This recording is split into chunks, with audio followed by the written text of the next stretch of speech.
여러분 반갑습니다. 지난 주일에 우리 교원 형제가 기도했던 것처럼 지난 주간에 있었던 화요일에 북미 정상회담, 아무튼 과정과 혹은 앞으로의 결과가 어떻게 맺어질지 혹은 이어질지 우리가 정확하게 알 수 없지만 준비 과정이나 혹은 회담의 내용으로 볼 때는 그만하면 70년을 이어온 남북 분단의 현장에서 남한과 북한의 정상들이 만나고 또 6.25 전쟁의 실제적 상대였던 북한과 미국이 만나서 한반도의 평화를 위해 어떻게든 해보자라고 하는 것, 감히 과정상 성공이라고 평가할 수 있습니다. 그런데 이것은 어느 날 갑자기 이루어진 것은 절대 아닙니다. 또 이것은 정치하는 사람들의 무슨 결단만 가지고 되는 일은 아닙니다. 이것은 민족의 간절함이 있었기 때문이에요. 그 화요일에 저는 한국 기독교의 지도자 가운데 한 분인 분과 대화를 하면서 화요일의 정상회담을 지켜보았습니다. 그분은 1985년 스위스의 글리오온이라는 곳에서 우리 대한민국의 기독교 지도자들과 북조선의 기독교 지도자들이 한자리에 모이도록 만드는 일을 하기도 했고, 그 이후 북한과 우리 대한민국의 기독교 지도자들 혹은 기독교인들이 서로 만나고 왕래하는 일에 최선을 다했던 그런 인물이기도 해요. 그리고 분단 50년, 분단 60년이라고 하는 시차를 만들면서 그때가 되면 이 한반도에 평화가 이루어지기를, 최소한 북한에 선교의 문이 열리기를 위해서 기도했던 수많은 이들이 있습니다. 저도 청년 시절부터 그런 운동을 알고 있었고 그 모임에 참여해 왔기 때문에 지난 북미 정상회담 그리고 남북 정상회담이 얼마나 가치 있는 것인가를 정말 잘 아는 사람이며, 그래서 저보다 앞서서 그런 일들을 구체적으로 추진했던 그 기독교 인사와 차를 한 잔 마시면서 감개무량했었습니다. 정말 조국을 위해서 우리가 기도를 쉬지 않아야 합니다. 그리고 또 지방선거도 있었죠.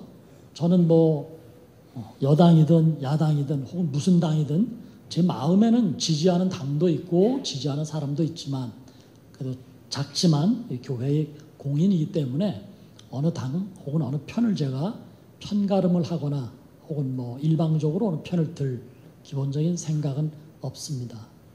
그러나 매스컴을 통해서 숱하게 들려오는 것은 결국 선거라고 하는 것은 심판이다, 국민의 판단이다라고 하는 것이죠. 무엇을 이전까지 어떻게 했느냐를 판가름하는 것이다. 선거 때문에 속상한 사람도 많고 선거 때문에 아픔을 겪는 사람들도 많겠지만 이 선거의 결과를 정말 말로만 아니라 정말로 겸허하게 받아들여야, 그게 여당이든 야당이든 그게 어떤 인사든지 간에 이후에 정치하는 자세 혹은 국민을 대하는 자세가 달라질 수 있는 것이죠. 그러다 보니까 그 다음날 14일 날은 러시아 월드컵이 개막하는 날이었어요. 우리나라는 내일 밤에 스웨덴과 경기가 있어요. 저도 월요일 밤이기 때문에 비록 집이지만 방 안에서 목청껏 응원하려고 합니다. 다 한국이 열세라고 이야기해요. 어떤 이들은 3패, 예선전 3경기 다 패한다 라고 큰 소리도 속상해합니다.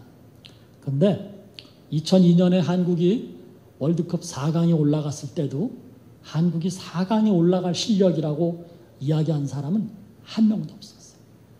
16강만 올라가면 다행이고 체면 치레한다고 그랬어요. 꼭 실력으로만 되는 건 아니에요. 왜? 공은 둥글기 때문에 어디로 튈지 혹은 내가 모는 대로 갈 수 있는 것이기 때문에 어떤 결과가 나올지 모르죠. 즐겁게 월드컵도 감상하시기 바랍니다. 프랑스에 알사스라고 하는 지역이 있어요. 그 지역은 독일의 로렌 지역이랑 늘 합쳐서 우리가 초등학교 지리 시간에 알사스 로렌 지역이라고 배웠어요. 알사스는 원래 프랑스 영토였고 독일은 원래 로렌 지역이었는데 이게 프랑스와 독일이 서로 영토 전쟁을 할 때마다 어떤 때는 알사스가 독일의 영토가 되고 어떨 때는 로렌이 프랑스의 영토가 되면서 그 지역에 사는 사람들은 아주 헷갈려요. 지금도 이 알사스와 로렌 지역에 사는 사람들은 프랑스어를 사용하는 사람도 있고 독일어를 사용하는 사람들도 있다고 하죠. 프란츠라고 하는 어린 친구는 공부는 열심히 안 하고 노는 일에 아주 열심히 했던 우리 교회 누구와 비슷한 친구예요. 학교를 등교했는데 교실 분위기가 조금 이상했어요. 동네 어른들도 와서 교실에 앉아 있었고 조금 이따 선생님이 들어오셨는데 선생님이 정장을 입고 들어오시는 거예요. 프랑스어 선생님이죠. 아멜.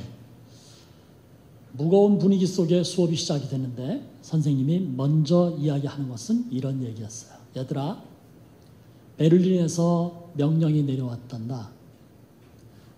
내일부터는 이 교실에서 프랑스어를 가르칠 수 없고 배울 수 없단다. 대신 독일어를 배워야 한단다. 프랑스어 공부는 오늘이 마지막이란다. 선생님은 프랑스어를 가르치면서 학생들 한 사람 한 사람을 바라보았고 학생들 중에는 이 프란츠처럼 프랑스어 공부를 열심히 안 했던 것이 너무나 선생님에게 미안하고 뭔가 잘못한 것 같은 그런 생각이 들었어요. 선생님은 오히려 반 친구들 한 명 한 명을 위로하면서 프랑스어가 우리의 모국어라는 것을 가르쳐 주셨어요. 읽고 수업을 마치는 종소리가 들렸고 12시가 되니까 프로이센 군대들이 이 학교를 들어와서 접수하고 있었다는 이야기. 아마 여러분들이 무슨 책 이야기인지 알 거예요. 알퐁스 도데의 마지막 수업이라는 책의 내용입니다. 왜 이 얘기를 여러분에게 해드렸는가 하면 저는 성경을 읽으면서 이 요한복음 14장을 읽을 때마다 이상하게 알퐁스 도데의 마지막 수업이라는 것이 꼭 연상이 되곤 해요. 예수님께서 사랑하는 제자들과 3년을 지내셨어요. 그리고 이제 마지막으로 그 제자들과 식사를 하시는 거예요. 식사를 마치신 예수님은 제자들의 발을 씻어주셨어요. 그리고 식사 자리에서 네가 해야 될 일을 하거라 라고 얘기했던 가룟 유다가 식사 자리를 이탈한 뒤에 예수님은 나머지 11명의 제자들과 함께 마지막 이야기를 나누시는 게 13장과 14장, 15장, 16장에 걸쳐 있어요. 13장의 마지막 부분 31절부터 16장의 마지막 절까지 이 석 장의 이야기는 예수님의 마지막 설교였어요. 이른바 예수님 지상의 고별 설교라고 알려져 있는 책이에요. 앞으로 이제 여러분하고 당분간 14장부터 16장까지 예수님께서 무슨 얘기를 하셨는가를 좀 나누어서 말씀을 나누려고 해요. 그래서 이걸 볼 때마다, 이 말씀을 읽을 때마다 그 알퐁스 도데의 마지막 수업이 생각나면서 예수님은 그때 제자들에게 마지막으로 하시는 설교의 심정이 어땠을까 사실은 제자들이 애들이 아니죠. 우리 같은 성인이에요. 그렇지만 제자들이 그렇게 썩 철이 들지는 않았어요. 마치 프랑스어 모국어 공부를 열심히 하지 않던 마지막 수업의 주인공 이 프란츠 학생처럼 제자들도 예수님이 무수히 많은 말씀을 가르쳤지만 그 말씀을 잘 귀담아 듣지 않는 거예요. 공부를 잘하려면 선생님이 하시는 말씀을 귀담아 들어야 돼요. 교회 생활을 잘하려면 기본적으로 목사의 말을 귀담아 들을 줄 알아야 돼요. 물론 목사가 하는 얘기가 다 맞지 않아요. 분별할 줄도 알아야 되겠죠. 그러나 기본적으로 신뢰를 가지고 그 얘기를 들을 때 신앙생활을 잘할 수 있고 선생님 말씀을 귀담아 듣고 마음에 새길 때 공부를 잘할 수 있는데 이 제자들이 사실은 그러지 못했어요. 오늘 예수님은 13장 마지막 부분에서 가장 큰 계명은 사랑이다 라는 말씀을 탁 던져놓고는 그 다음에 14장부터 새로운 이야기를 시작하세요. 여기서부터가 어쩌면 진짜 예수님의 고별 설교가 될 수 있는데 그 첫 마디가 뭐냐 하면 너희는 마음에 근심하지 마라. 하나님을 믿으니 또 나를 믿어라. 이렇게 말씀하셔요. 마음에 근심하지 말라라는 표현을 원문을 다시 이렇게 현대식으로 번역을 하면 너희는 마음에 혼동하지 마라. 너희는 혼란에 빠지지 말아라. 세상이 주는 이런저런 근심과 염려 때문에 너희의 마음이 흔들리지 않았으면 좋겠다. 이게 이제 1절에 예수님이 말씀하시고자 하시는 본래 내용이에요. 근심한다라는 얘기는 마음이 이렇게 흔들린다는 얘기예요. 혹은 혼란스럽다라는 얘기예요. 뭔가 정확한 판단을 할 수 없을 때, 어딘가 믿을 만한 구석이 없을 때 우리는 마음이 이렇게 흔들리죠. 내가 시험을 앞두고 있는데 공부를 충분히 못했어요. 그럼 흔들리는 법이에요. 내가 무언가를 해야 하는데 준비가 완벽하지 못해요. 그러면 자꾸만 근심이 되는 법이에요. 내가 누군가와 비즈니스를 하든 교제를 하든 뭔가 손을 잡아야 하는데 그 사람에 대한 신뢰가 생기지 않는 거예요. 그러면 마음이 흔들리고 혼란에 빠지는 법이죠. 예수님께서 오늘 이 제자들을 보니까 그런 게 역력한 거예요. 그럴 만도 한 건 예수님이 제자들하고 함께 식사를 나누는데 지금까지 그렇게 밥을 먹어본 적이 없어요. 뭐 누가 초청을 하면 가서 예수님도 마음껏 드시고 제자들도 마음껏 먹게 했어요. 근데 오늘 식사 자리는 그렇게 대단히 맛있는 음식이 차려진 것도 아니고 그렇다고 해서 뭐 자유롭게 막 떠드는 건 줄 알았는데 시간이 지나면서 보니까 뭔가 예수님 분위기를 이상한 쪽으로 끌고 가시는 거예요. 그리고 밥 먹고 나니까 예수님이 대야에 물을 떠다가 자기들의 발을 하나씩 씻어주시면서 하시는 말씀이 선생이 내가 주인인데 종이 되어서 내가 너희의 선생인데 제자의 자리에서 종된 너희들 제자인 너희의 발을 씻는다. 이게 무엇을 의미하는지 기억하여야 한다. 내가 너희를 이렇게 섬긴 것처럼 너희도 섬겨야 한다. 이해하기가 힘들었을 뿐만 아니라 이걸 받아들이기에는 어딘가 깨름직한 이상한 말씀을 자꾸 하시는 거예요. 그리고는 세상에서 가장 큰 계명은 사랑이다. 너희가 하나님을 사랑한다면 사람을 사랑할 줄 알아야 한다. 이렇게 말씀하시니까 제자들은 지금 분위기가 싸해지기 시작했어요. 본문에 들어있지는 않지만 제자들 가운데 예수님의 말씀을 잘 듣고 잘 새겼던 몇몇 제자들, 예컨대 요한 같은 제자들은 어쩌면 이전에 예수님이 하셨던 말씀을 기억했을지도 몰라요. 언젠가 예수님이 내가 죽어야 한다. 그런데 내가 죽더라도 다시 부활한다. 이런 말씀을 몇 번에 걸쳐서 하신 적이 있는데 그런 것들을 기억했을 제자들이 있을지도 몰라요. 아무튼 이 제자들의 분위기가 지금 이상하게 흘러가고 있는 거죠.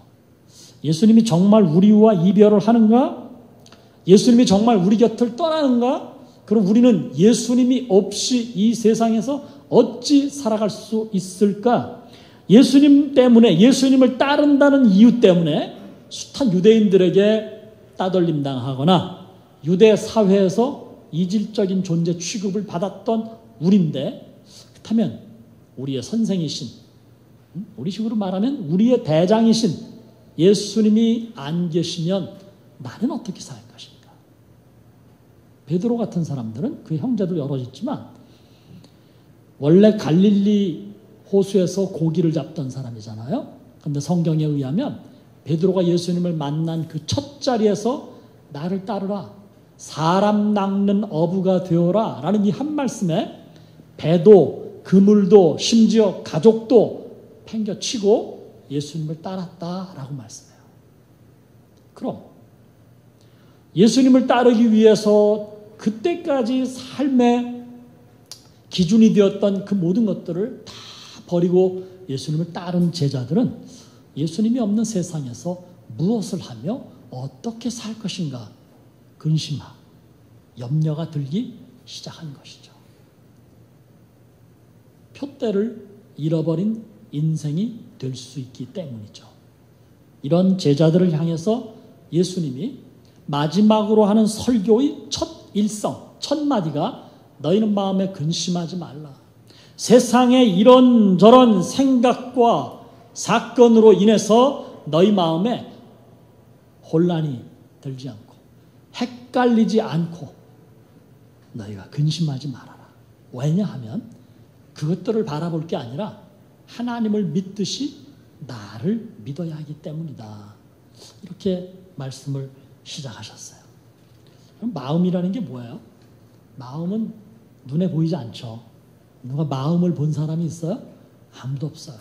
그래서 마음을 이야기할 때 보통 사람들은 상징적으로 심장을 이야기해요. 마음이 어디 있니? 그럼 대부분의 사람들이 마음이 여기 있어요 라고 말하는 사람도 있겠지만 그 사람보다는 마음은 여기 있어요 라고 말하는 사람이 훨씬 많아요.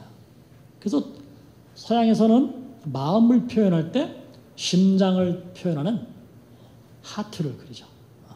요즘엔 뭐 이렇게도 하던데 심장을 이렇게 표현하면서 이게 잘 안 됐니? 심장을 표현하면서 그걸 마음으로 이제 이렇게 상징하기도 해요. 그러나 사실은 마음이라는 게 우리 뭐 장기 속의 내부와 내면에 무슨 인간의 그 신체 내부에 마음이 들어있는 것도 아니고 실체적으로 이렇게 담겨 있는 것도 아니죠. 마음은 눈에 보이는 것이 아닙니다. 손으로 만질 수 있는 것도 아니죠. 마음이라고 하는 것은 우리 인간의 생각 혹은 의지 혹은 정서 이런 것들을 이렇게 다 하나로 묶어놓은 어떤 상징적 상태, 그걸 마음이라고 표현하고 있어요. 이 마음이라는 게 요게 이제 이렇게 흔들리기 시작하면 사는 게 아주 어려워지는 거예요. 그 부정맥 환자나 심장이 안 좋은 사람들은 가끔씩 심장이 이렇게 뛸 때가 있죠. 평소에 심장 박동은 우리가 별로 의식하지 못합니다. 그런데 부정맥이나 심장병으로 인해서 심장이 이렇게 뛰는 걸 의식할 경우가 있어요. 환자들이 그런 경우들인데 그게 이제 이 흔들리는 걸 내가 의식하기 시작하면 정말 힘들어요. 그리고 그게 시간이 오래 진행이 되면 1시간이 지나고 2시간이 지나고 그리고 밤에 잠을 잘 수가 없고 뭔가에 집중할 수 없을 때 아주 힘들어요. 이게 장기간 지속되면 소위 공황장애가 오기 시작하는 거죠. 아주 힘들어요. 물론 이것 때문에 목숨을 잃을 수도 있는 것이죠. 언제 그런 경우가 올 수 있는가 하면 뭔가 염려되는 일이 있을 때, 근심되는 일이 있을 때, 아주 복잡하고 헷갈릴 때, 인간은 꼭 부정맥 환자가 아니어도 심장이 좋은 사람도 그런 일이 닥치면 심장이 뛰기 시작하는 거죠. 그걸 일컬어 마음의 근심이 찾아들었다라고 이야기할 수 있습니다.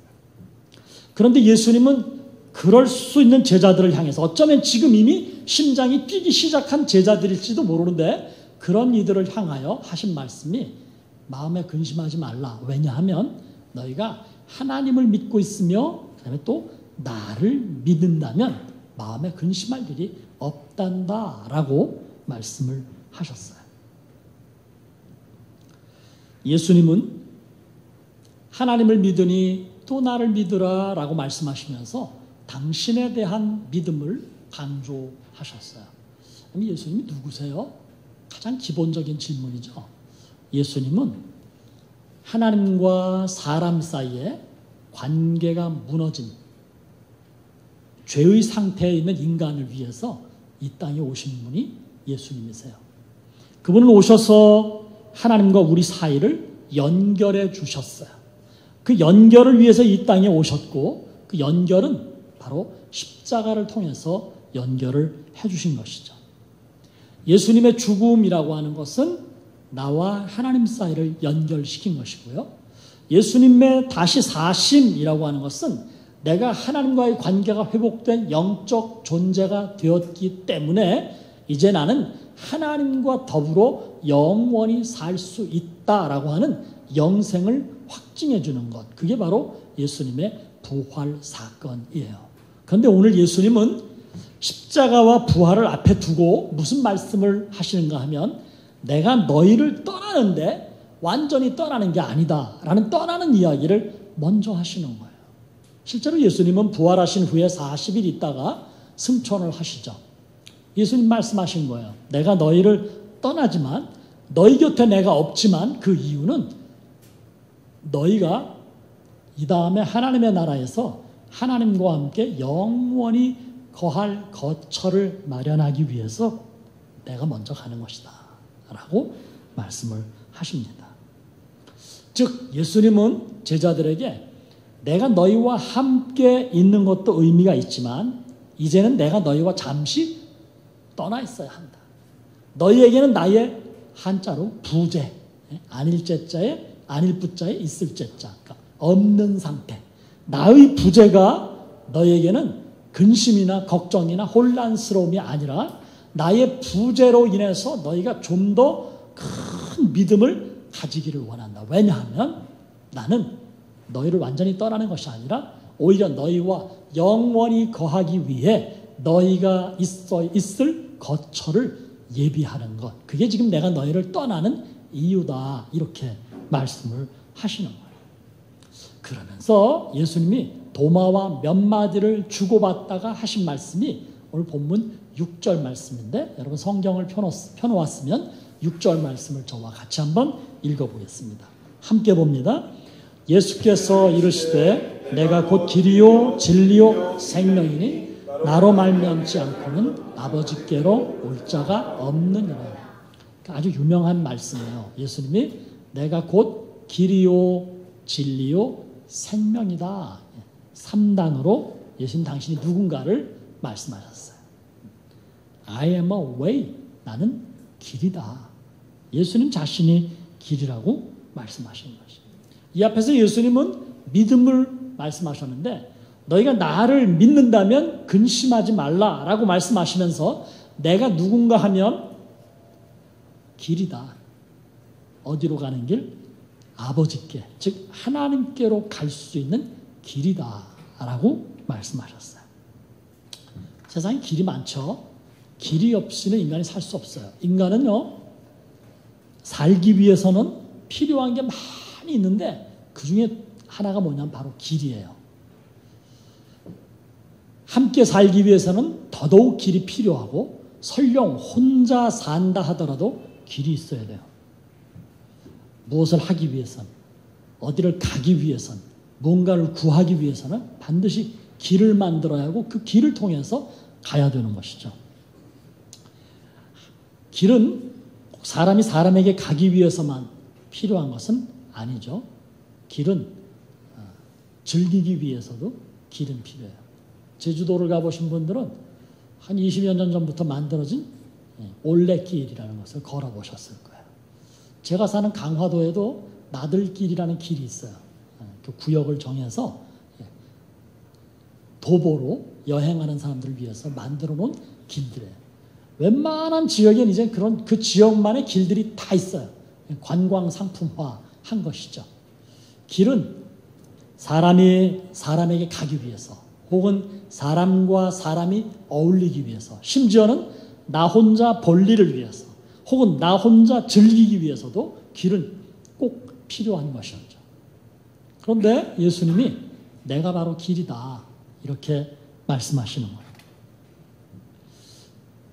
길은요, 우리 눈에 보이는 것만 길이 아니에요.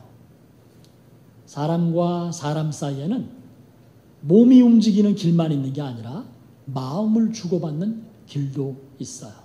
예를 들면 이런 거예요. 아파트에 사는데 앞에 집 아주머니가 문을 두드려요. 문을 열어보았더니 아유, 이게 떡을 좀 만들었는데 떡을 좀 맛보세요. 떡 한 접시를 주는 거예요. 여러분 그 떡을 이렇게 감사히 받아서 먹었어요. 그러면 예준아, 다음에 어떻게 해야 되겠냐? 접시 돌려줘야지. 빈 접시? 그럼 뭔가가 담겨 있으면 더 좋겠지. 빈 접시만 주면은 굉장히 민망한 거야, 그지? 그럼 뭡니까? 만약에 그 앞집 아주머니가 내게 떡을 주셨는데 내가 그 떡을 맛있게 먹고 만약에 빈 접시로 잘 먹었습니다. 그 빈 접시를 줬다든가 아니면 접시를 아예 돌려주지 않는다면 그분과 나의 관계는 그리 오래 갈 수 있지 못합니다. 어떤 관계든지 일방적인 관계는 오래 갈 수가 없어요.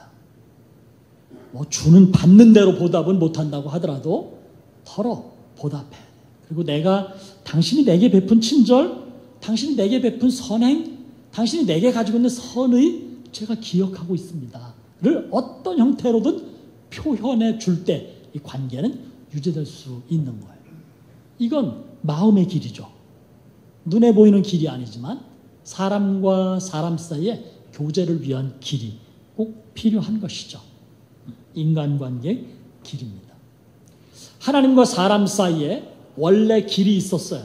그래서 영적으로 소통할 수 있는, 영적으로 오고 갈 수 있는 길, 하나님이 내게 오시고 내가 하나님께로 갈 수 있는 길이었어요. 그런데 사람이 하나님을 속이고 하나님처럼 되고 싶어하는 교만함으로 선악과를 따먹는 죄를 저지르면서 사람은 하나님이 가셨던 그 영성을 잃어버린 영적 존재에서 넘어지고 말았어요. 그래서 하나님과 사람 사이에 소통했던 영적 길이 없어진 거예요. 이른바 인간이 죄인이 된 것이죠. 하나님은 하나님께로 갈 수 있는 길을 잃어버린 인간에게 길을 주신 적도 있어요. 율법을 주셔서 율법을 행함으로 내게 오너라. 그런데 사람은 하나님이 주신 율법의 원래 의미인 사랑을 잃어버리고 율법을 문자대로만 행하면서 오히려 더 교만해지고 오히려 더 완악해지면서 하나님과의 관계를 회복하지 못하는 거죠. 그래서 결국은 하나님께서 진짜 길을 주셨는데 그것은 하나님이 사람의 몸으로 세상에 오신 예수 그리스도, 그분이 우리에게 오셔서 그분을 통해서 죄인된 사람이 하나님께로 갈 수 있는 길이 열렸다라고 하는 것이죠. 여러분, 우리는 기도할 때도 맨 마지막에 예수님의 이름으로 기도합니다. 예수님의 이름으로 기도하는 거예요. 우리가 누군가를 사랑해야 할 때 정말 사랑하기 힘들지만 그때도 정말 힘들 때 예수님의 마음으로 당신을 사랑합니다.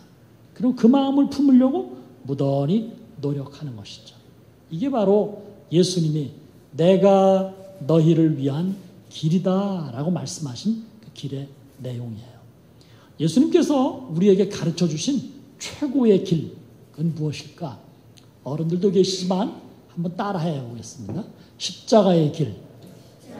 건희아 목사님이 뭐라고 그랬어 지금? 그렇지. 공부를 잘하는 사람들은요, 시선을 딴 데 두고 있어도 다 들려와서 이게 다 돼요. 유아한테는 굳이 안 물어봐도 될 것 같아요. 십자가의 길. 십자가의 길이라는 건 도대체 뭘까? 십자가의 길이란 예수님이 십자가를 지기 위해 올라가셨던 길을 십자가의 길이라고 얘기해요. 성지순례를 가면 이스라엘의 예루살렘에 가면 예수님이 골고다 언덕에 십자가에 달리셨던 그 골고다 언덕까지 올라가는 길이 있어요. 비아돌로로사라고 부르는데요. 그 길 가다 보면 지금은 거기 뭐 장사꾼 투성이에요. 그냥 관광 상품화 해가지고 예수님이 뭐 성경에서 어떻게 했던 행적들을 하나하나 다 기록을 하면서 카톨릭의 고난 14처를 다 만들어가지고 거기를 이제 묵상하면서 올라가요. 그런데 뭐 장사꾼들이 워낙 많아요. 그래도 예수님의 십자가의 길을 묵상하면서 오르다 보면 수많은 사람들이 눈물 흘리고 기도하고 어떤 이름만 무릎으로 걸어가고 그런 모습들을 볼 수 있어요. 그런데 이 십자가의 길이라는 것은 단순히 비아돌로로사 눈에 보이는 그 길을 의미한다라기보다는 그분이 우리를 하나님께로 인도하시기 위해서 품으셨던 그분의 마음, 그분의 정신, 그분의 철학, 그분의 삶을 의미하는 것이죠.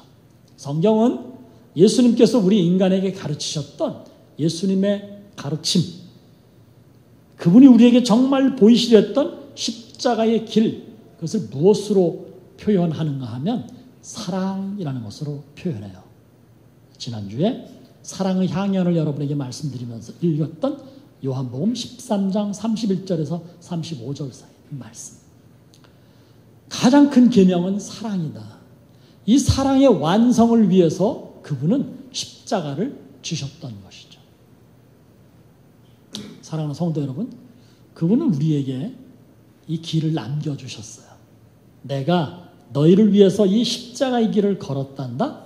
너희도 나를 본받아서 세상을 사는 동안 십자가의 길을 걸어야 한단다.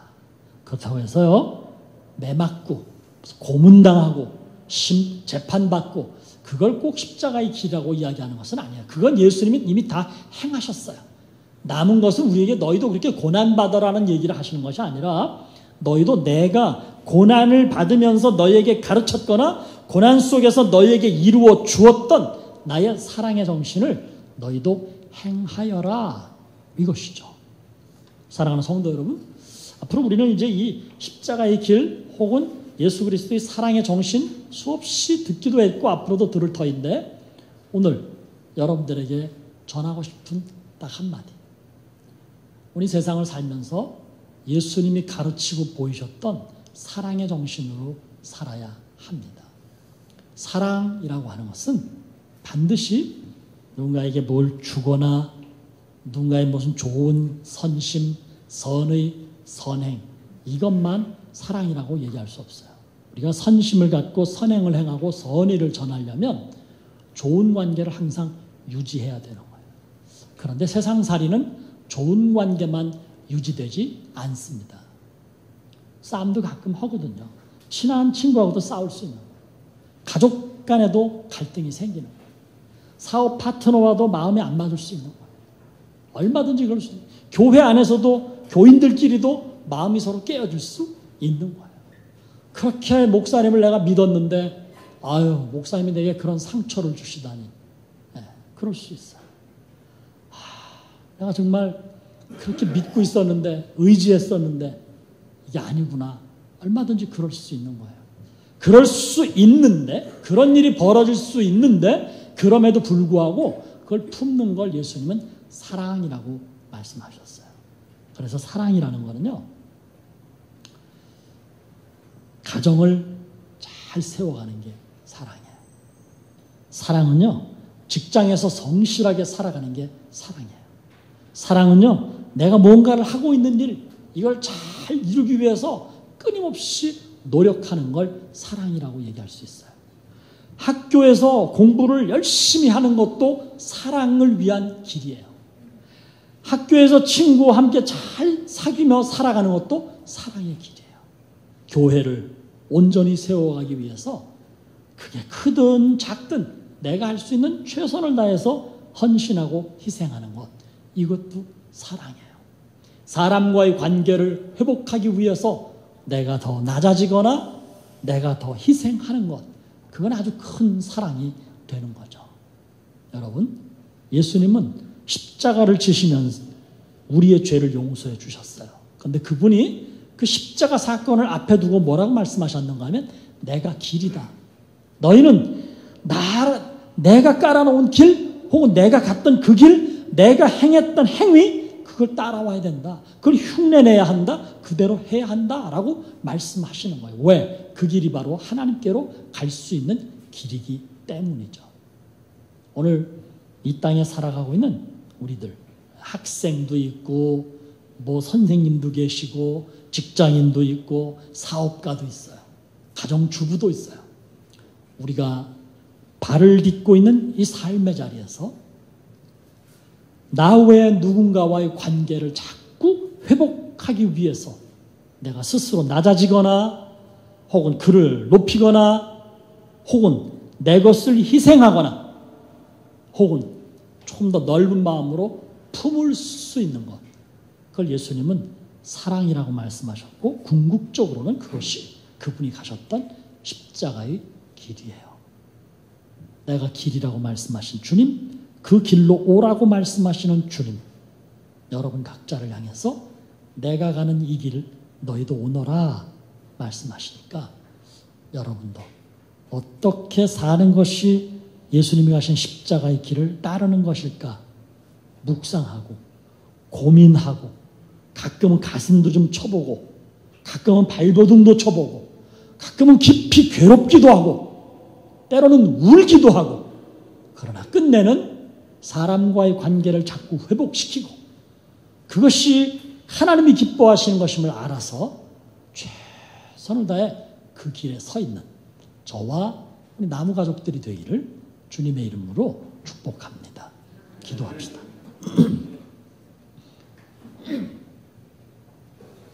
하나님, 저희가 세상 사는 게 쉽지 않습니다. 공부하는 것도 어렵고 학교 다니는 것도 힘듭니다. 직장 생활하는 것 말로도 할 수 없을 만큼 괴로울 때도 있습니다. 사업하는 것, 사람 문제 때문에, 돈 문제 때문에, 관계의 문제 때문에 무너질 때도 있고 힘들 때도 있습니다. 하나님이 세워주신 아름다운 가정도 때때로는 갈등이 오고 친했던 사람과의 관계도 때로는 무너지기도 하며 그토록 품으라고 말씀하셨건만 품기가 어려운 숱한 상대들이 있습니다.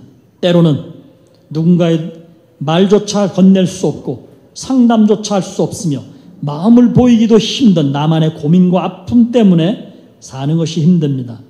그런 저를 향하여 너희는 마음에 근심하지 말라, 하나님을 믿으니 또 나를 믿으라 말씀하신 주님이여, 저희에게 길 되신 주님을 믿게 해 주옵시고 믿음으로 길 되신 주님을 따르게 하옵소서.